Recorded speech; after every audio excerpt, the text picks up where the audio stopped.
Howdy mga human being, na invite po ulit tayo sa isang event. Ano ba yung mga kaganapan kapag pumupunta si Itself sa mga event? Ano yung mga pagsubok, mga problema na kanyang pinagdadaanan? Dalawang bagay lang yan.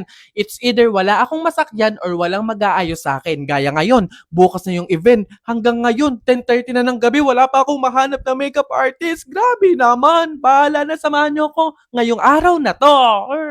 Pati damit nagka-problema. Dahil hindi ako marunong manahe, ay ang pinatahi ko kagabi yung susuotin kong pantalon sa friend ko. At ito naman si Itself na pinaplantya yung damit. Malamang gusot-gusot ko susuotin dun sa event. Harap tayo sa human being. So, syempre dapat may pa-skincare tayo para naman kahit papano mabawasan yung sumpa sa mukha kahit wala naman talaga nangyayari. 12 yung start ng event. Maaga akong lumawas papunta ng Manila kasi doon ako magpapa-hair and makeup. Nag-book na nga lang pala ako ng card. Ay, ang mahal, 1,600. Ayan, masyado tayo napaaga. 1 hour lang, andito na kami sa Manila. Diyos ko, naghahanap ako ngayon ng CR kasi sukang-suka ako sa biyahe. Tapos sasabayan pa ng pagtatae. Mamatay na lang talaga. Saan ako tatain ito? Oh. Saan ako susukan ito? Wala ba lang kasi CR dito? Diyos ko, mamatay na lang. Yun, after ilang oras, dumating na din yung makeup artist at andito na din kami sa studio ko saan dito ko aayusan. Simpleng makeup lang naman for a day lang, pang soft lang, pang fresh lang, ganun. And here's the final look. Fresh lang, ganun, kahit hindi naman sa personal.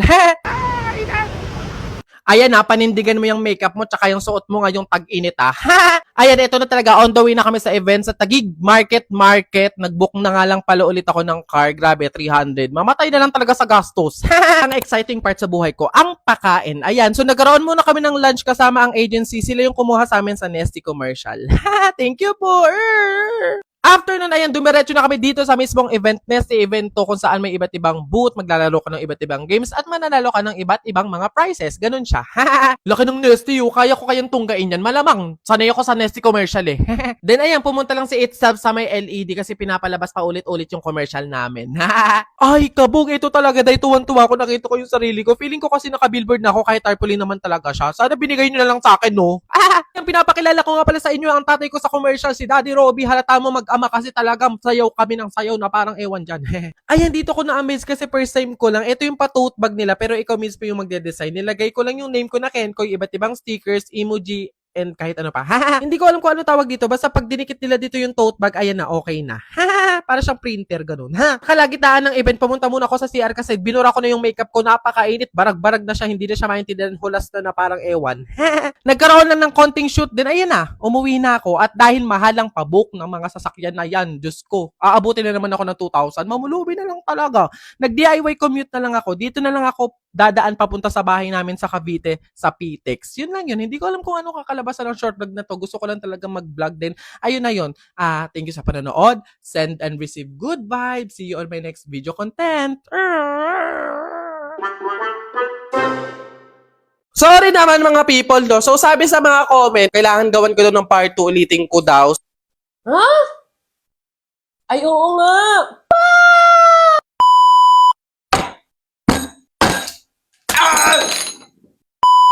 Lo, ba't kayo galito? Ba't kayo galito? Kakagising ko lang, nakita ko yung mga comment kung ano-ano sinasabi nyo, hindi porke mali ako. Panabok na lang, ano? Pag ganitong namamaga yung wisdom teeth ko, sinasabi ko sa inyo, wag nyo talaga ako iniinis talaga. Hahambalusin talaga! OA. Mali naman talaga. Hindi ko naman alam. Wala naman nagsabi sa akin. Sana minessage nyo ako, sinabihan nyo ako, inaway nyo ako, para at least man lang alam ko kung paano yung gagawin. So, kaya naman uulitin ko ulit, pero syempre, siguraduhin nyo na masarap pa rin to pag hindi talaga, ibablock talaga yung mga nag-comment, day. Yung sting daw mismo yung gagawing tubig nung gatas. Hindi ko titimplahin yung gatas gamit yung tubig. Yung mismong sting pala dapat. Bobo naman talaga. So, ayan, meron tayong sting ulit. Itong sting na to, yung nakaraan pa to. Yung video na nakita nyo na yon, ito pa din yon. Tapos meron tayo yellow ulit and gatas. So, try ulit natin.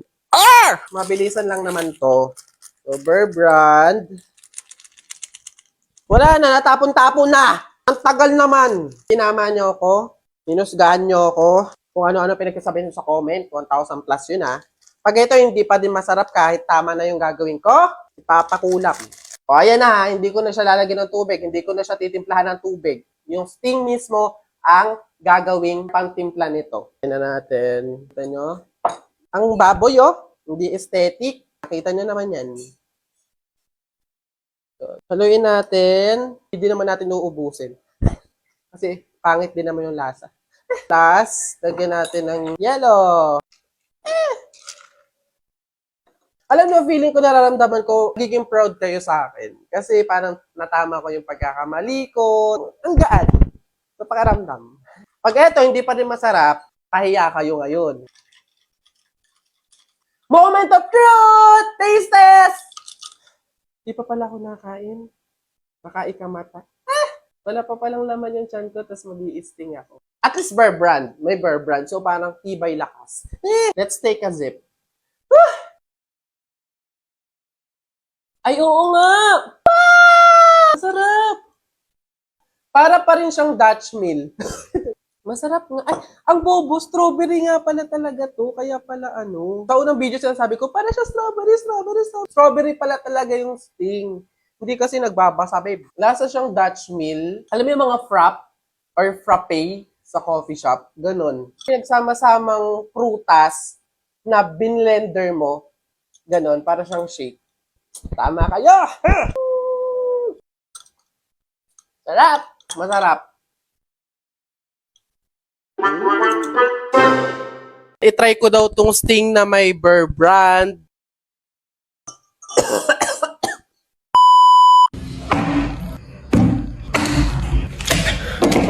Howdy people! So, ayan, nakita ko to sa comment. Wait lang. Nakita ko to sa comment. Ayan, i-try ko daw tong sting na may Bear Brand. Hindi ko alam kung prank ba to, kung nagloloko ba to, kung okay pa ba to yung pag-uutak nito. Pero yeah, try natin. Ngayon ko lang to narinig. Hindi ko alam kung anong lasa nito. Pero yeah. Meron tayong baso, Bear Brand, yung ating gagamiting gatas. Tapos yung sting, syempre. Also, yellow. Anong lasa nun? Try na natin!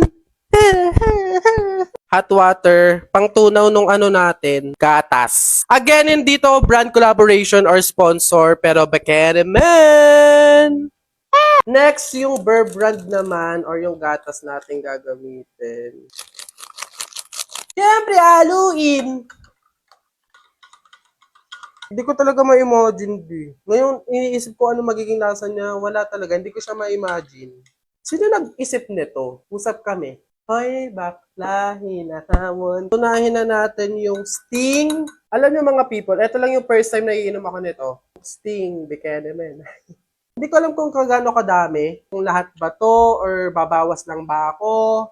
Comment down below. Wait ko.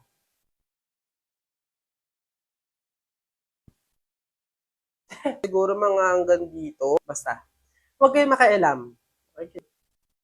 Oh, tinan mo para siyang strawberry. Tinan mo yung color niya. Konti pa. Para siyang naging strawberry drink. Para siyang lumapot, pero go with the flow. Bahala na kung ikamata. Tapos next natin yung lagyan natin yung yellow. Di parang kadiri siya. Naamoy ko siya, hindi ko bet yung amoy. Ha! Mukha siyang masarap tignan, pero pag inaamoy ko siya, hindi ko maintindihan, parang kanal. Dito na tayo sa sitwasyon na to, sa punto na to, hindi ko alam kung tama ako, pero ayan na yan. Moment of truth!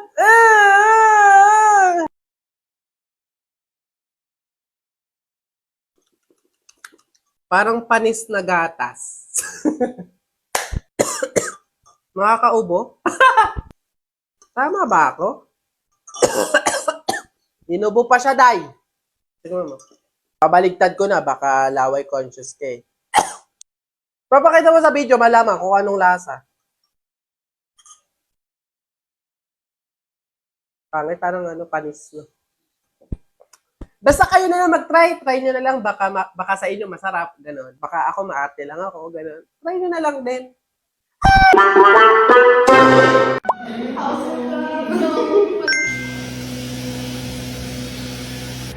Pwedeng doon na lang ako mas. Ano tayo ito? Basta, check.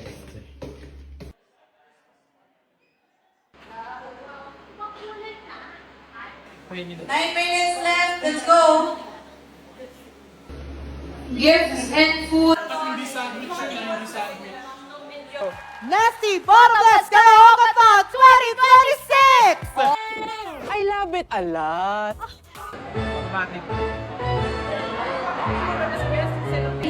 We reached over 6.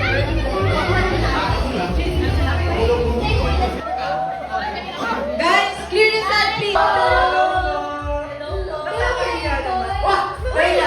Ito kasi yung favorite holiday desserts ko eh. Tapos yung partner mo sa Nestle Lemon, ay, perfect. Uli-uli pa ako, di ba? Okay, sino sa inyo ang first 4 commenters na mananalo ng Nestle prizes? At para sa ating pangwalong online challenge, Ang darating na Pasko after nung manalo ng episode 4. Kasi balita ko may sikat daw dito. So, meron po. So,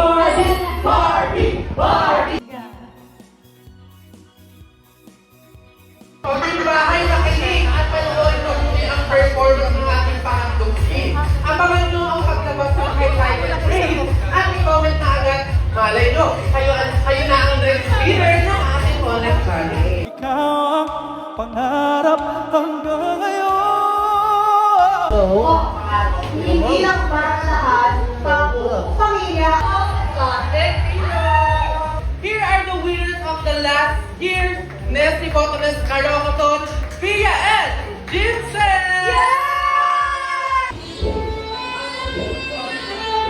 I love it a lot! Dahil na meron kayong trophy!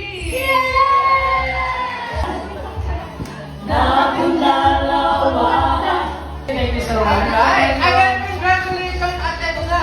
Pakinggan muli natin ang team Suave!